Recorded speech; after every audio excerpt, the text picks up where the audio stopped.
কথা ছিল অনেক কিছু। পড়শির বিয়েতে বরযাত্রী যাবেন গ্রামের মানুষ, তারপর বউ ভাতে পাত পেড়ে খাওয়া। আপাতত পড়শিরা সিপিএম এবং তৃণমূলে বিভক্ত। কে কার দখলে তা বুঝতে এক পক্ষ আক্রমণ করছে আরেক পক্ষকে।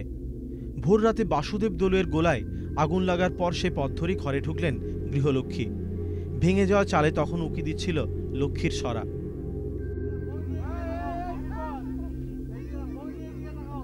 সময় চলতে থাকে। রক্তাক্ত দুঃস্বপ্নের পরে স্বপ্নের ভোর থাকে। চন্দ্রবান গ্রামে নববধূ বরণ করলেন যারা, তারাও কেউ তৃণমূল, কেউ সিপিএম।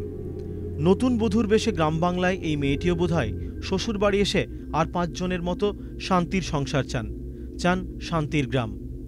খানাকুল থেকে সুদেব রায়ের সঙ্গে কনিশ মজুমদার, রূপসী বাংলা সংবাদ সফর।